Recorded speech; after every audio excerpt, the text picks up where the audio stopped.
White person would be happy to receive the same treatment that our black citizens do in this society, please stand. You didn't understand the directions. If you white folks want to be treated the way blacks are in this society, stand. Nobody. Y'all be getting tired of me talking about stuff like this, and y'all be thinking like I'm OD and I'm just dragging it, but I promise y'all I'm not. The story time I'm finna give y'all is literally the reason why I be saying stuff I be saying. If the shoe fits, then wear a Cinderella. If not, keep scrolling. Don't be coming to my comments talking about some, well, not all, babes. Yeah, majority, but not all. Y'all be thinking I'm lying when I say that a lot of white women, literally, they do not like seeing a black woman do better than them. They do not like seeing a black woman who is prettier than them. They don't like seeing a black woman that overpasses them. As long as you're not doing better than them, then they're good.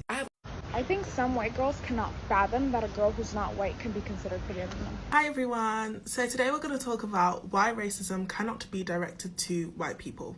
That is not to say that white people cannot experience prejudice. There is a difference between racism and prejudice. Simplified. Hey besties, welcome back to another deep dive into the realities of the world we live in. Today we're talking about something that has been brewing for a long time. How white people don't want to be treated the same way black people are treated, the experiences of black women in corporate spaces, and the jealousy and hatred that some white women harbor towards black women. This is a conversation that is as necessary as it is uncomfortable, and we're going to break it all down. So grab your tea, and let's get into it. Y'all be getting tired of me talking about stuff like this, and y'all be thinking like I'm OD and I'm just dragging it, but I promise y'all I'm not. The story time I'm finna give y'all is literally the reason why I be saying stuff I be saying. If the shoe fits, then wear a Cinderella. If not, keep scrolling. Don't be coming to my comments talking about some, well, not all, babes. Yeah, majority, but not all. Y'all be thinking I'm lying when I say that a lot of white women, literally, they do not like seeing a black woman do better than them. They do not like seeing a black woman who is prettier than them. They don't like seeing a black woman that overpasses them. As long as you're not doing better than them, then they're good. I'm friends, she's black, with a girl who runs track, and I was spending some time with her, like, you know, talking with her. I talked to her in a minute. I'm sitting on the couch or whatever, I'm on the phone, and I'm talking to her, and she's telling me about this teammate who's also her roommate. She's white. She started telling me about the passive and microaggressive behavior that her teammate would show her during practice and in her dorm room. And I'm like, okay, what do you mean? Explain. She told me about a situation where, like, every day at practice she beats her. Her times are always faster than hers. Like, you know, she overpasses her in everything she does. She said she would look at her white teammate whenever they would get done running and ask her if she's good, if she's okay, because she'd be huffing and puffing and breathing hard like she ain't, you know, took a breath in hours. And she said the white girl would just like side eye her, give her a dirty look, or just won't say nothing. Then she said it was this one time when they were in practice and they were doing time trials and they were running and whatnot, and she ended up beating her. My friend, the black girl, she's not the fastest on her team. There's maybe like a few people that's faster than her by a little bit, but she's like top 3, top 5. And the people that's faster than her maybe by like a little bit are not black, but still. There was one day in practice they were doing the time trials, and after everybody got done running, her roommate, the white girl, starts crying, and people start surrounding her, asking her what's wrong, and her teammate looks at her, not the other girls that's faster than her. She looks at my friend, the black girl, and goes, she can't be better than me. She can't be better. She can't be faster than me. Like, white women do not like seeing black women surpass them. Like, I kid y'all, I'm not making this up. I looked at my fan, because we over the phone. I'm looking at my friend, I'm like, she said that out loud, or did she say that to you, or did you just hear it around the grapevine? She said no, she said that out loud. That's what she told the people that was checking on her, that was asking about her. She was like, she said it out loud. She said she cannot be better than me. She cannot be faster than me. Mind you, my friend, the black girl, is not the fastest on the team. She's top 5, but she is not the top fastest. Top fastest are not even black. But it's like she picked my friend out and was like, oh, she can't be better than me. She can't be faster than me. Do y'all see what I'm like? Do y'all see what I'm talking about though? Like, do y'all see what I mean? It's like I was having a conversation with my best friend like a week ago, and we got a kind of like a mini argument about this, because he was trying to say, well, Shay, not all white people are bad, not all white girls are bad. And I said, I'm not saying every white person is bad. You got to read the fruits of their spirits first. I was explaining to him, bro, a lot of these white people will smile and kiki in your face, because I think I've seen videos and I've met her teammate before. She's really sweet, super nice. But I was like, a lot of these white women will smile and kiki and ha-ha in your face. A lot of these white people will smile and kiki and ha-ha in your face. But when you're not around, you're having conversations with their families about how they feel about black people, how they feel about people of color. Low-key, they be hiding, you know, envy in their heart. They be in these one-sided competitions with you. My friend was literally telling me that there's times where she would do things and say things and try to pick fights with her, and you could tell that she's doing it just to get a reaction out of her. That's what I'm not saying all white people are bad. I'm not saying all white women are bad. I am not. I can read the fruits of the spirit of someone, and I can tell if they're like, a genuine person or not. A lot of y'all, when you're dealing with white people, especially as a black woman, when you're dealing with white women, this is a tick for tack game. And I promise you I win every time. This is a tick for tack game with them. You gotta have strategy when dealing with them. I told my friend, I said, you need to make sure you're praying over yourself.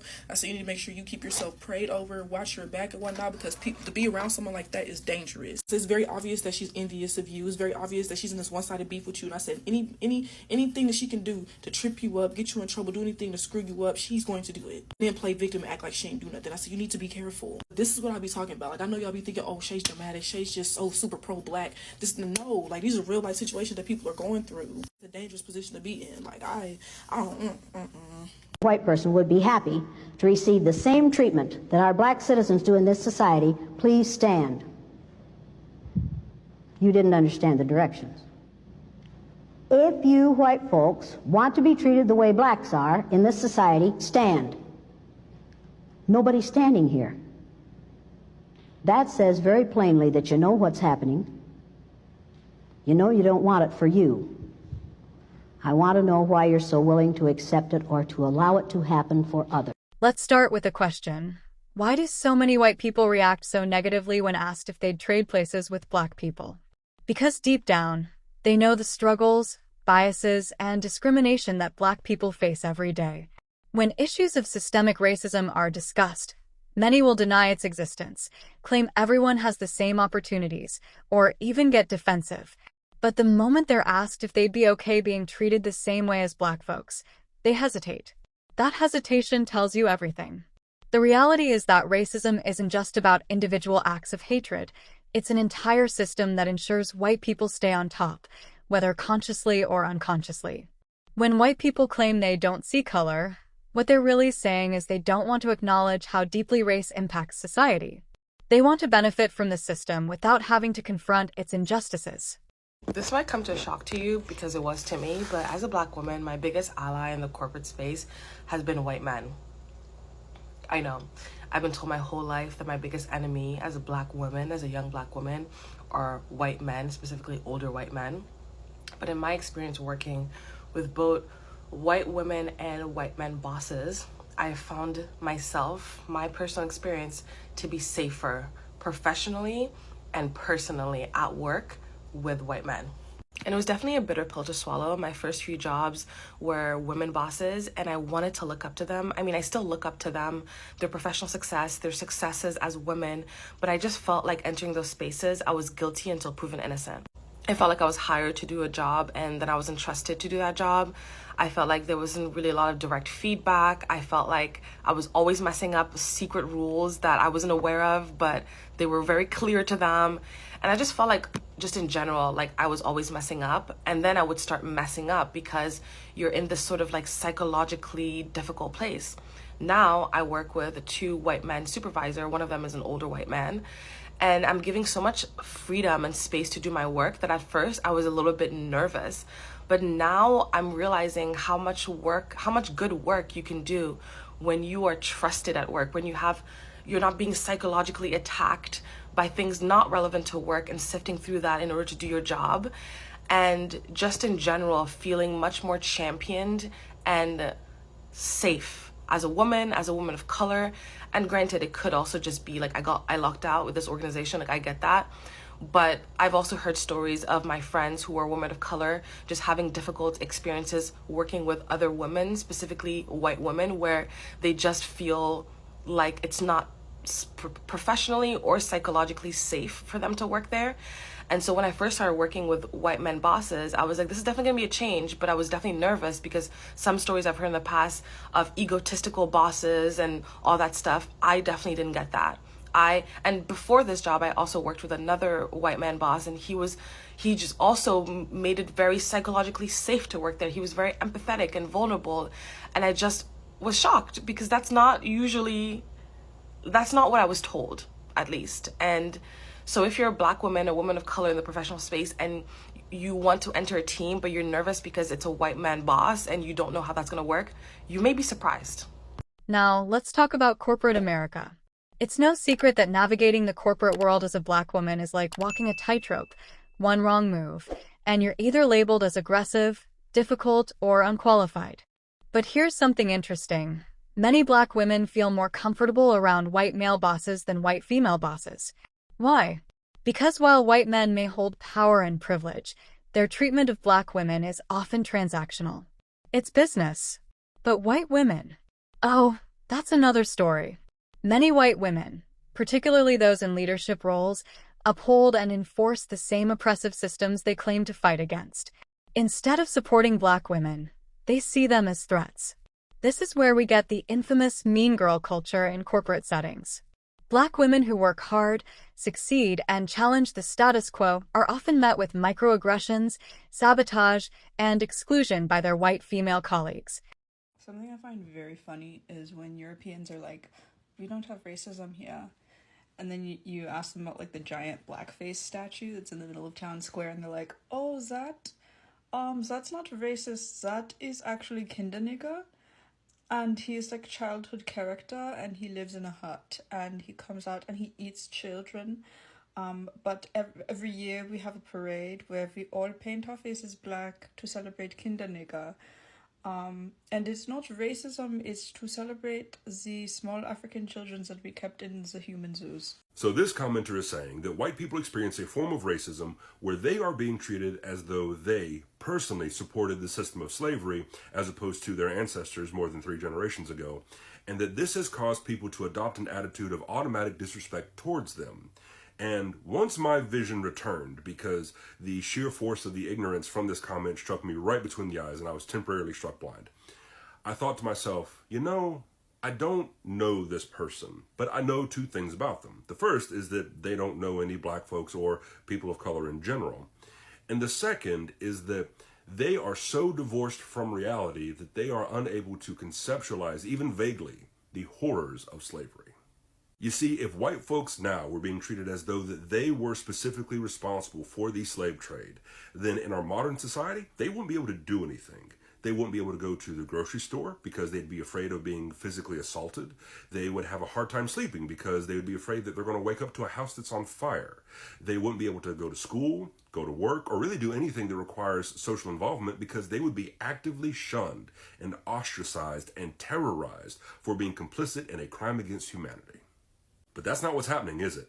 What's happening is that some white folks are having uncomfortable conversations with other people, often because they have interjected themselves into these conversations, and it's like they're wading into the water, knowing they can't swim, and they're upset that the ocean is salty.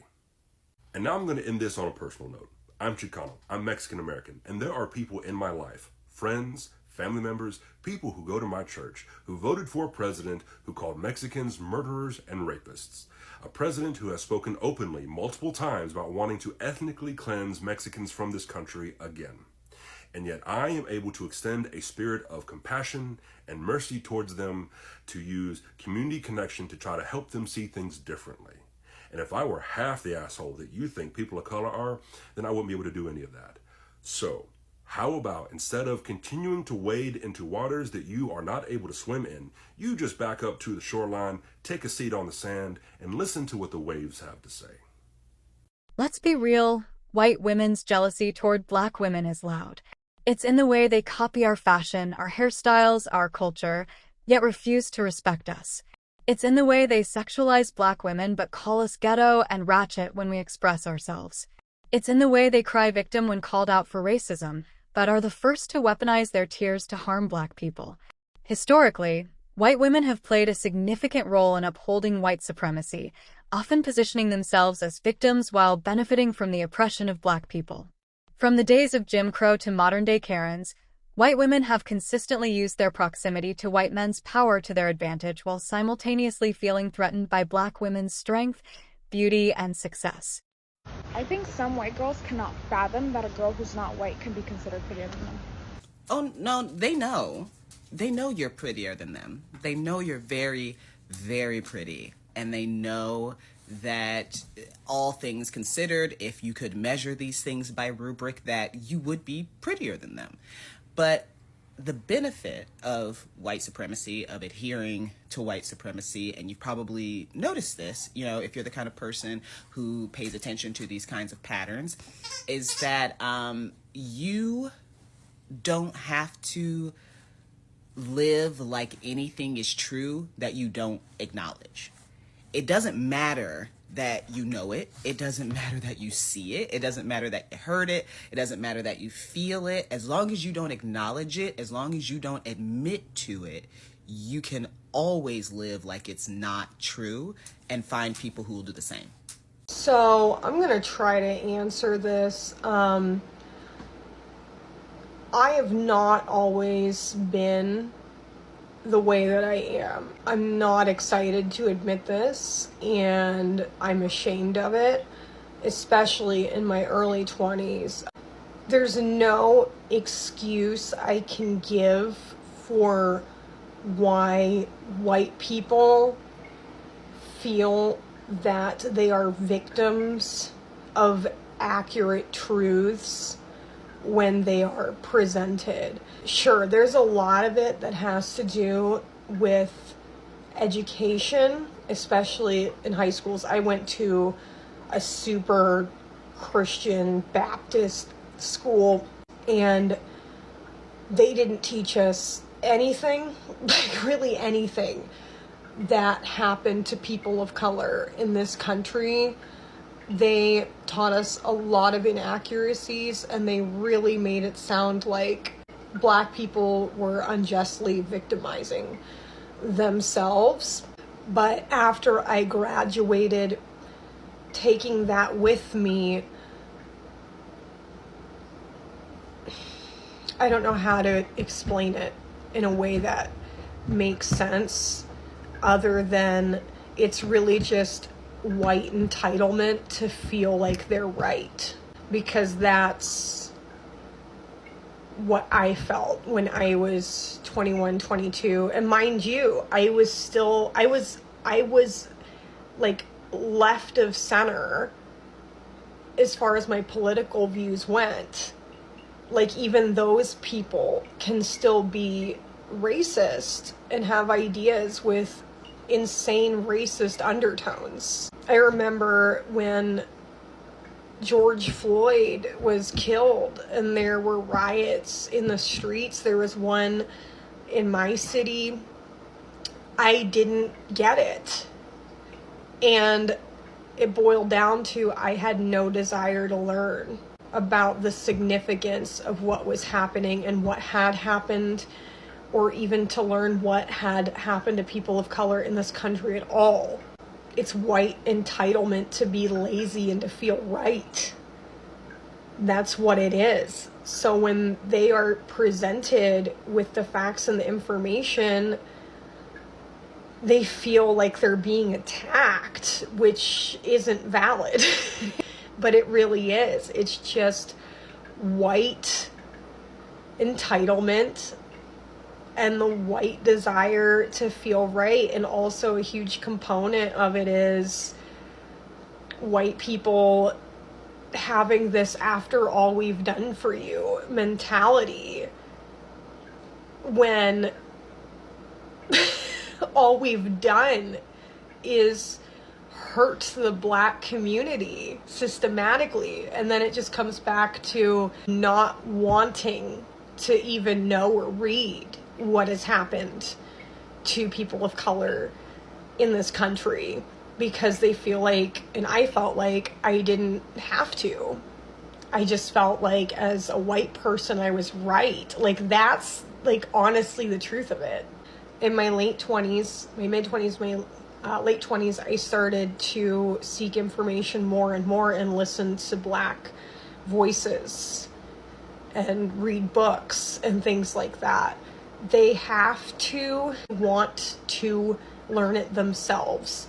And the best way I heard someone put it is racism won't end until white people recognize it as a white problem. So this lady asks, this Black lady, are white women really that scared of Black women? And I'm going to say yes. And this is my opinion as a white woman who is 53 years old and has lived in the South in Georgia in my entire life. But it's not being scared, but it's a fear. And it's not a physical fear. It is the mental fear. It is what we see in you and what we see you doing and how it challenges us and the fear of that. So we see Black women and we see how strong you are. We see you coming together as a community. We see you supporting each other. We see you supporting your community, supporting your families, supporting your children, going out and fighting for your rights, being authentic in your race and in your femininity. Anyway. And we're jealous. I think we're jealous because we would love to be that, I think, and we don't know how to break out of the indoctrination that we have been suppressed by our entire lives. And I'm not giving white women a pass, don't get me wrong, but I know I and most women have been told, white women have been told our entire lives, be quiet, know your place, be a good girl, don't rock the boat, don't be too much. And when you are any of those things, you are ostracized because you have rocked their boat. And that is what Black women are. You rock our boat, our mental boat, because you challenge us to look at how we are deficient and not living in our truth, and it makes us uncomfortable. And people don't like to be uncomfortable. And it makes us start to question ourselves, and people don't like to question themselves. We would rather live in our little bubble of white supremacy and what we know and comfortableness. I know that's not a word. Than a lot of people would, white women would, rather than challenge themselves to grow and know more, because it's easy. Doing the work is hard. It's really hard. I've been doing the work the past several years, and it's hard. It is hard admitting some truths about yourself and some truths about yourself as a white woman. So yeah, I think that white women are scared of Black women because you challenge us in that way, and a lot of us don't like it. And that's why we fear you. It's because we fear what you make us face. Now, here's where things get really interesting. In the age of social media, more white women are openly admitting to their privilege.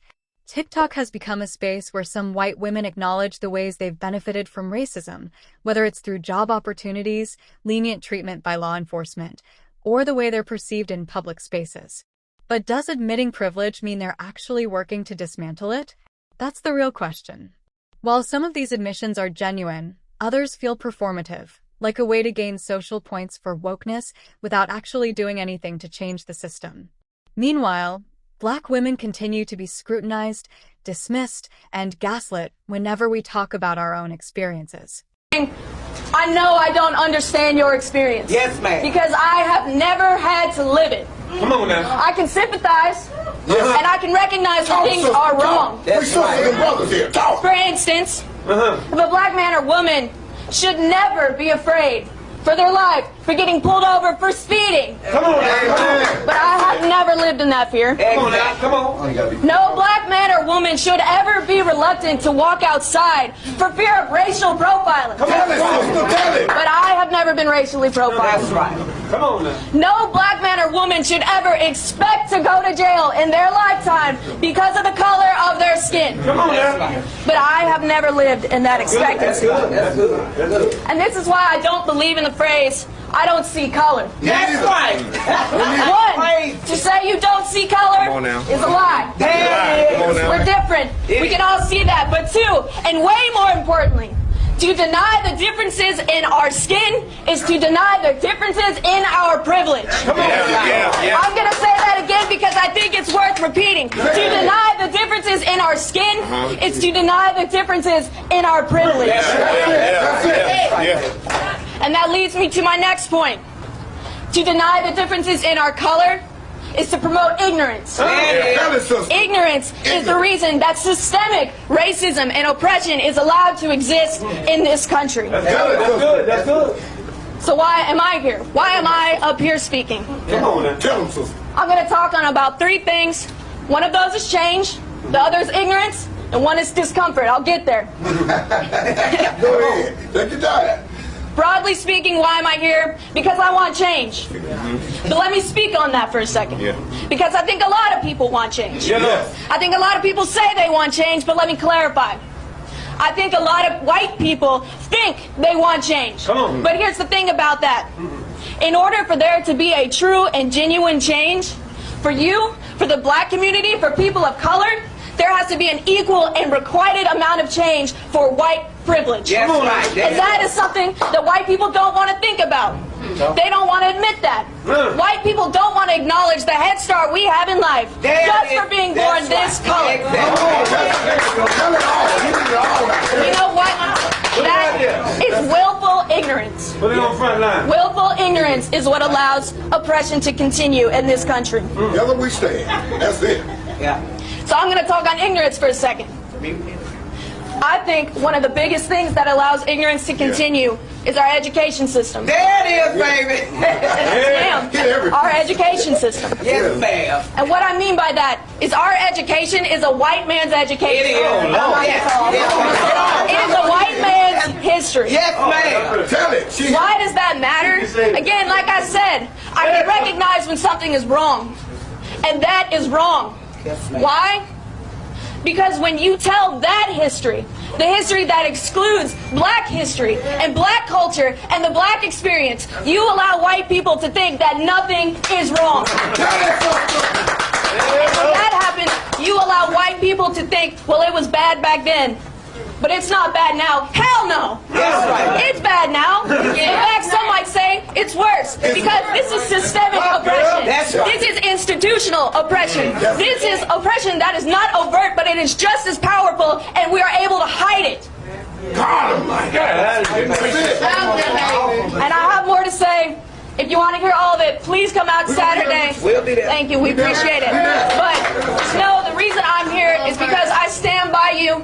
I support you. I love each and every one of you out here. We are brothers and sisters to the day we die.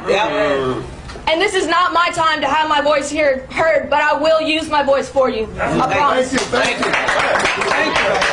Hi everyone. So today we're going to talk about why racism cannot be directed to white people. That is not to say that white people cannot experience prejudice. There is a difference between racism and prejudice. Simplified version would be racism links to the system and societal issues, not just the act based on race. Racism transcends prejudice because it links to how the system disproportionately affects people of colour.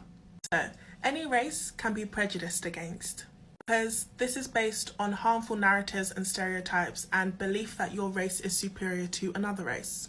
The difference with racism is the link to the system. Links to education, police brutality, unequal access to jobs, the healthcare system. All of these attributes are exhibited in different ways. That's why reverse racism does not exist. In our racist system, white people have the upper hand. Therefore, they cannot be a victim of racism. This is so important.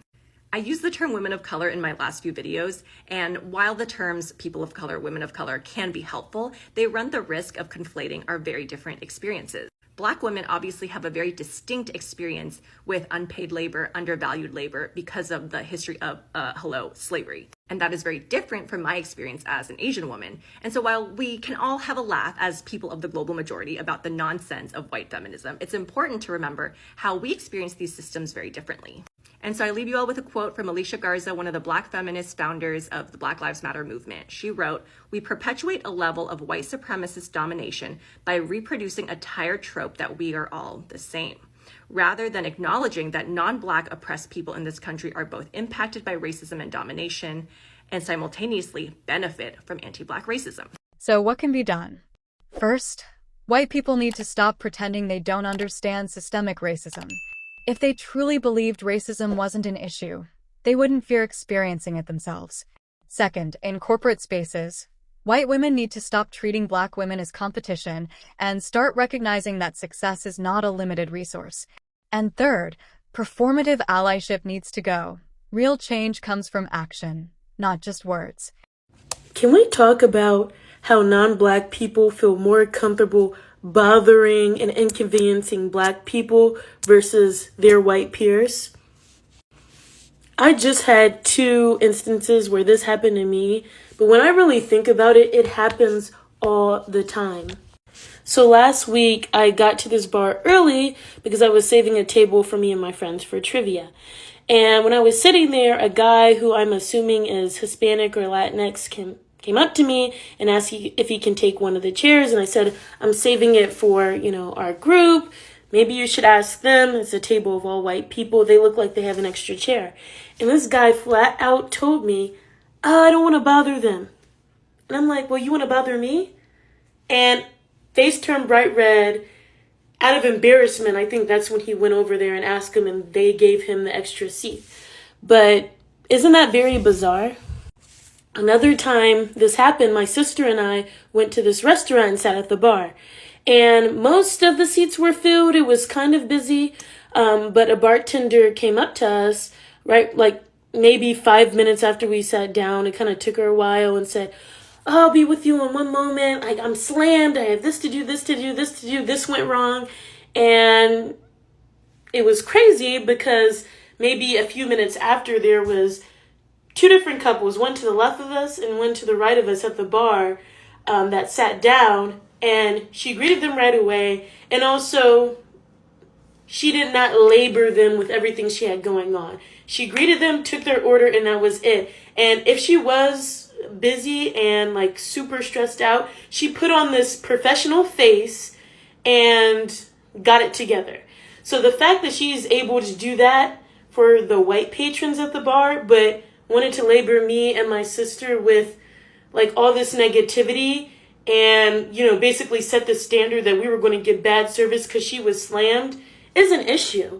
And I was trying to think, is this always malicious? Because whether it be asking for directions, asking for a chair, asking for a tampon, whatever, is this always malicious? And for me, I'm okay, Black people are very communal, we're community driven, maybe it makes us easier to approach, but I think a lot of the times it is malicious, and people feel like they are entitled to bother us. And I'm not with it. At the end of the day, these conversations are necessary because they expose uncomfortable truths that too many people try to ignore. Black women have always been the blueprint, and that's why we continue to be simultaneously imitated and hated. The way forward is through real accountability and change, not just for white people, but for everyone who upholds these systems. And with that, adios, besties. Until next time, stay aware, stay empowered, and keep having these tough conversations.